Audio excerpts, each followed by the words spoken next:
From Interior Alaska's most trusted news source, this is the Fairbanks Evening News. Good evening, Fairbanks, and thank you for joining us.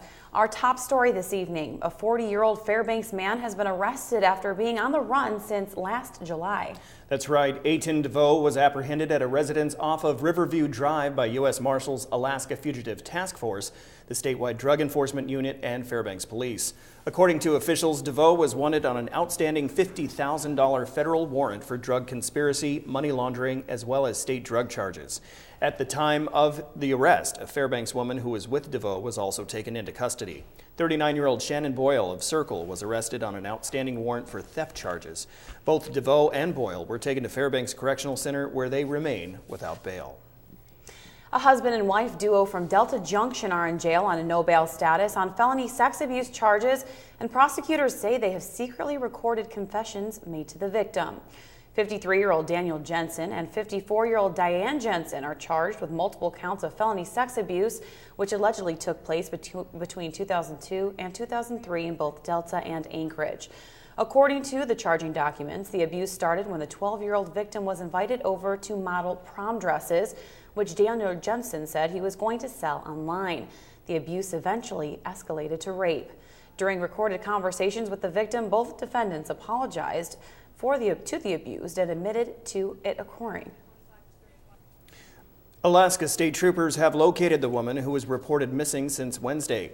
34-year-old Angel Sherman of Wasilla was reported missing by Brian Houghton of Fairbanks yesterday.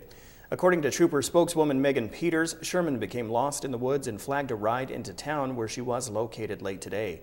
She and 3 others were on a logging road near mile 327 of the Parks Highway on Wednesday when she disappeared. Troopers conducted a search of the area both by ground and air, but could not find a trace of Sherman. Details as to how she was located are unknown, but troopers say that Sherman is alive and well. The state of Alaska is reviewing the case of the men known as the Fairbanks Four. That's according to Governor Sham Fashion L. Continuing our series in the court documents filed by the Alaskan Innocence Project, we take a look tonight at the forensic evidence that is now in question from the trial. News Center 11's Nikki Carvajal has more. When the Fairbanks Four first went to trial 15 years ago, one of the most damning testimonies to their guilt came from Frank Fallico. During the assault on John Hartman, the 15-year-old was kicked so hard in the face that the soles of the boots of one of his assailants left prints. According to Fallico, the boot prints matched the shoes that George Freese was wearing that night. However, a new analysis of the evidence done by Dr. Leslie Hammer directly contradicts that. Dr. Hammer's report was approved by William Bodziak, an expert in footwear impressions that also testified during the O.J. Simpson murder trial in 1995. According to Bill Oberle's affidavit, when contacted by the Alaskan Innocence Project, the city of Fairbanks refused to turn over the original negatives of the photographs of the marks on Hartman and denied them access to the original boot due to active litigation against co-defendant Eugene Vent. So working with the evidence available, Dr. Hammer presented her findings, saying that no mark on the face of J.H. corresponded with the shape from the outsole impression of George Freese's boot. Further, she said that Fallico did not convey an understanding of the principles and techniques associated with the examination of footwear impression evidence and concluded that Frank Fallico was not qualified to make such a comparison. The filing called the decision to let him testify improper, incorrect, and said that they denied Robert's due process of law, and this in part led to his wrongful conviction. In his written confession, Bill Holmes said that Jason Wallace told him he had blood on his shoes from the assault, and as a result, he burned them. On Monday, we'll take a look at that confession and the men that Holmes has implicated in the murder. Nikki Carvajal, News Center 11. Alaska ranks second in the nation in the number of women murdered by men at 2.0% per 100,000. Sorry about that. That's according to the new Violence Policy Center report titled When Men Murder Women, an analysis of 2011 homicide data. Nationwide, 1,707 females were murdered by males in single-victim, single-offender incidents in 2011. 94% of female victims were murdered by a male they knew. More female homicides were committed with firearms than any other weapon. Most of the women killed in these circumstances are killed by someone they know. And in fact, in Alaska, 100% of the victims were killed by someone they know. And 57% were the wives, common law wives, ex-wives, or girlfriends of the offenders. So the majority were domestic homicides. All right, well, when we come back, we have plenty more stories. That's right. A new report shows Alaska ranks second in the nation of number of women murdered by men. Also, the 54th annual Sham Fashion L is coming up, so stay around. We'll be right back. And welcome back to the Fairbanks Evening News. The judge overseeing challenges to Alaska's redistricting plan has set aside time to tentatively hear arguments in the case. Numerous motions are currently pending before Superior Court Judge Michael McConaughey, but he says it's not yet clear whether an evidentiary hearing will be needed on any issue. In a written order last week, he said he wanted to give parties time to plan accordingly should a hearing be needed. That's why he said he had reserved full trial days from November 7th through November 15th through any hearing that might not require all that time. McConaughey in late August said he would like to have all issues in the case resolved within 90 days, suggesting a decision by late November. A Fairbanks airport official says a glitch in the Apple Maps app on newer iPhones and iPads guides people up to a runway at the facility instead of sending them on the proper route to the terminal. The map stops at the runway, but twice this month, wayward drivers have continued to cross an active runway. Fairbanks International Airport spokeswoman Angie Spears says people continue on since they see the terminal right there. There were no injuries in either the September 6th incident or the second one last Friday, mainly because they both happened early in the morning between flights. The airport has since blocked the entrance and has asked people to correct the app. Cupertino, California-based Apple didn't immediately return a message left yesterday by the Associated Press. This past summer was a glaring example of disasters we face here in interior Alaska. Emergency responders want the public to attend a free expo that will help them prepare for these area-wide events. News Center 11's Tyson Paris-Hansen has more. During a large-scale disaster, you may have to stay at home for several days, so it's important to have extra supplies. Not going to be able to leave, go to the grocery store, go shopping or pick up the items that you forgot. So you want to have a preparedness kit that includes food, water, medications, and other essential items and certain comfort items that are necessary when you're stuck in your residence for, up to 7 days. In the winter months, you may need extra warm clothes or a backup source of heat. Some simple strategies include putting a wrench and strapping it to the wall next to your utility services so you could turn those off in the event without having to go to the garage and look for the tool.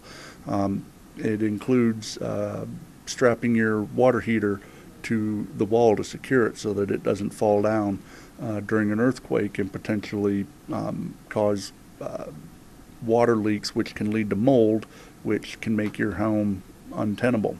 There's a guide to build a home survival kit on webcenter11.com. The Emergency Preparedness Expo will be tomorrow at the Carlson Center from 10 a.m. to 4. There you can find the best ways to prepare for all sorts of emergencies. It'll give them the resources to make an effective plan, and it'll let them know that it's not terribly expensive or challenging to develop and make a plan.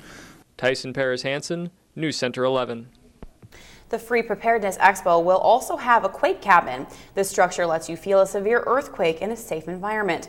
Now, once again, the expo is tomorrow from 10 to 4.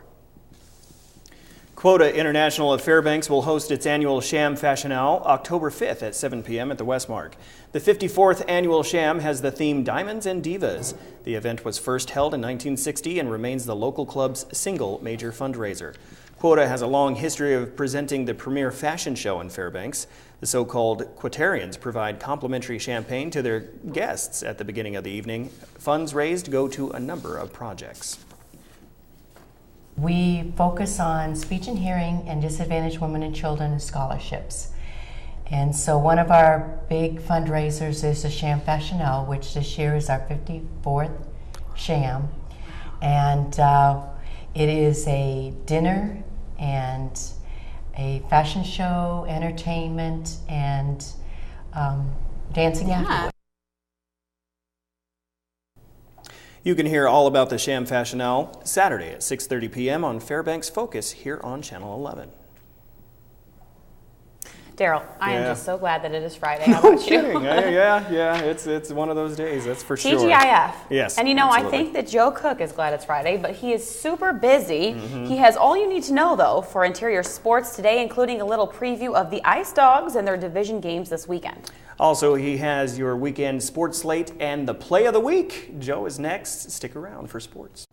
Hello, interior sports fans. Joe Cook here in the Sports Feed for you this evening. It's TGIF. Let's get your weekend started right with some sports. Tonight, your Fairbanks Ice Dogs start another two-game series against a Midwest Division opponent. You might as well call them the Hot Dogs because the Fairbanks junior hockey team is 6-0, and they start this season scoring at least 3 goals in a period in 5 of their 6 wins. Lots of teamwork from the Ice Dogs as 8 players have 4 or more points. Rookie Victor Lilligren has 4 goals to lead the team, and Colton Walter is the assist leader with 6. Kevin Aldridge has made 84 saves and is saving at 92%.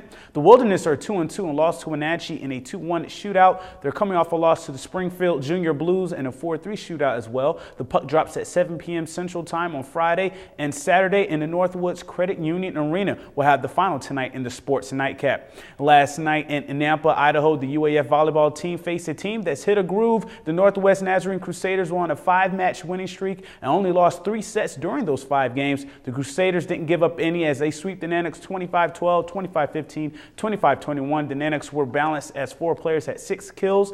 Morgan McGrath led the way with 8, hitting at 31%. The Crusaders were paced by the Terpstra sisters. Michelle had a game-high 35 assists, and Andrea had a game-high 13 kills, hitting at 37. The Nooks led 19-17 the third, but the Crusaders went on a 7-0 run to take control. Nazarene is 7-2 and 3-0 in the GNAC. UAF falls to 2-12 overall and 1-2 in conference play. The Nooks go to Central Washington Saturday to face the 5-5 Wildcats. The Region 6 tennis tournament starts today at the Dan Ramras Community Tennis Courts. The West Valley Wolfpack finished the regular season as the top team, followed by North Pole, Lathrop, Monroe, and Hutch. West Valley's Jared Lees is the top seed for boys singles. The Patriots have a couple of top seeds. Dana LeMay is the #1 in girls singles, and Lydia Bierenstead and Leona Sawyer are #1 in girls doubles. Monroe's Sebastian Griffin and Nathaniel Bros are the top boys doubles team, while Lathrop's Rachel Jordan and Brett Carlson are #1 in mixed doubles. Regionals Day 1 starts at 3:30 today, and Day 2 is tomorrow at 11 a.m. We'll have more on Day 1 in the Sports Nightcap. Last night, the Monroe Rams continued their torrid start to the year. I showed up last night after the show, and the game was already over. The Rams won 25-14, 25-18, 25-20, quickly sweeping the Delta Junction Huskies. The Rams had a 2.75 serve-receive passing ratio out of 3. Andy Clark and Jamie Heyman combined for 35 assists. Emily Pfister produced 18 kills. The Rams are 8-0 and 4-0 in the Aurora. In the away game, the Malamutes lost to Colony in 4 sets, 12-25, 25-8, 16-25, and 11-25. Carly Fitzgerald had 23 digs in the game. DeShante West had 9 blocks, 7 solo, and 4 kills. The Malamutes are now 2-4. Lathrop and West Valley will play in the West Spectacular at West High School in Anchorage over the weekend. Now here's a heads up on your weekend sports. Saturday, UAF will have its Nanook Hall of Fame induction brunch Saturday at 10:30 a.m. in the Wedgwood Resort. Carl Benson, Dr. Kerry Keller, Mike Curtin, and Olympic rifle gold medalist Jamie Byerly Gray are this year's class. Tickets are $35 at 11 a.m. at the Dan Ramras Community Tennis Courts. Day 2 of the Region 6 Tennis Regionals continues, and at 1 o'clock, Allison hosts Nikiski in a matchup of undefeated Greatland Conference teams in high school football. At 1:30 at the North Star Golf Course, high school cross-country runners will have their Region 6 championship races. Then on Sunday, the Nanook rifle team starts their season with an exhibition against the alumni team at the E.F. Horton Rifle Range at 7:15 a.m. and it runs until about 3 o'clock Sunday afternoon. And now the play of the week. This one goes to the Wolfpack and not the football team. The volleyball team was playing North Pole last week, and in the first set, Audrey Freeman and Jessica Rice team up for a nice rally. The ball goes out of play a bit, but still ends up in a point for the Wolfpack. The Wolfpack will sweep the Patriots 3-0. West Valley is 3-1 and 2-0 in the MAC. Tune in on Mondays during the weekend recap for the I-5, the interior top 5 plays of the week, and tell us the play of the week on our YouTube, Facebook, and Twitter pages. And that's it for Sports at 6, but come back for the Sports Nightcap for tonight's sports highlights and a lot more. Mike Schultz has your full weather forecast coming up next, and we'll catch you next time. All right, Daryl. Well, unfortunately, yes, Mike Schultz is me. So he is taking a much-needed vacation. Oh, sure. Yeah, he deserves it. All right, but we're going to try to fill those shoes and tell everybody what's going on tonight for your weather. So let's take a look at the Fairbanks Almanac. All righty, well, today's normal high is 48 degrees. The low is 38 degrees. Record high of 68 degrees was set in 1929, and the record low of 8 degrees.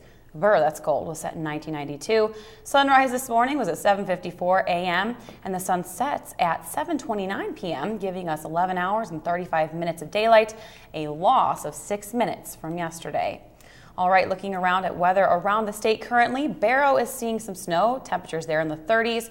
As for Fairbanks, it looks like we had pretty good temperatures today, 59 degrees. I'll take that under some partly cloudy skies, but the sun has peeked through. I know I got out my sunglasses today. Over by Juneau and Ketchikan, they are under rainy conditions, 53 degrees in Ketchikan, 49 degrees in Juneau. Over on the west coast, it looks like they have some pretty nice temperatures, mid-40s to upper 40s, under partly cloudy coverage. Cold Bay, Kodiak, and Bethel, all same thing, 48 degrees, 50 degrees, good temperatures there. All right, now sliding on down to the lower 48, and it looks like pretty much all of the state has some sort of rain going on. Seattle, 57 degrees, under cloudy skies with rain. Down to Dallas, a hot 90 degrees and under some rain. Over to New Orleans, 88 degrees. And down on the panhandle of Florida, Miami, looks like they're hot 90 degrees. And up to New York, they're the only ones around pretty much without rain. All right, now back to Alaska for tomorrow. In the northern regions, flurries and fog for Barrow. Mostly cloudy skies for Nome and Fort Yukon can be expected. Back to the interior. Partly sunny skies for Fairbanks with increasing clouds for Healy, but highs will remain in the 50s for tomorrow. All right, over to southeast Alaska, rain across the region. Temperatures there will remain in the 50s, and over to the southwest, high winds and rain region-wide. All right, and on to the south central bowl. They can expect partly cloudy skies in Anchorage, cloudy skies for Homer and Valdez, and it looks like Homer can expect some high winds there as well. Okay, continuing on for our temperatures tonight, 35 degrees with increasing clouds, and it won't be as warm. And as for tomorrow, 46 degrees, continued cloudy skies, and not as warm as it was today. All right, now for the 5-day extended outlook into the weekend and back to the work week. Sunday, we can expect 42 degrees with some rain. Monday, some rain too. 40 degrees, and then the rain will taper off for the rest of the week. But if you look down there, the lows look like they may reach the mid-20s. So yeah, it's a little cold for me. That's freezing weather right there, that is. That is. So, this is probably the best weekend to get out there, and if you have garden hoses still attached, any kind of stuff that you don't want to freeze up for the wintertime, pull it in, get it stowed away for the winter. Make sure those car plugs work before it hits 20 to 40 below. Oh, sure, absolutely. It's time to gear up. Joe wouldn't be happy if he was here. No, he's I saw him earlier in the newscast, and he actually had his parka sitting off right to the right. He's ready to go. He's a Southern guy. He is. He just can't tolerate the weather. But he is no longer at Chichaco. He's been here already a full year. So I know. I can't believe time flies. Yeah, absolutely. And speaking of flying, Mike is off on vacation, and I believe so is Holly Seiler for tomorrow, right? Yes. So I believe Nikki Carvajal will be filling in on that. Okay, very good. Newscast, and then JR will be here bright and early. Way too morning. Early. And I think it's not even bright then now. It's dark and early. Absolutely. Oh, man, you're killing me here. I know I'm just a bummer for the weekend. Okay, that will wrap up this edition of the Fairbanks Evening News. As always, we are glad you could join us. Tonight on NBC Nightly News, down to the wire in Washington, can anything be done to avert a government shutdown? That's coming up next with Brian Williams. Now, you can join us here 6 days a week at 6 and 11 or online anytime at webcenter11.com. And don't forget about the morning news, Fairbanks Morning News at 6:30 and News Center updates during the Today Show. That is correct. We are everywhere, and the apps. And the apps. And the Twitter and everything. And the all Facebook. right. From all of us here at the News Center, we hope you have a great weekend.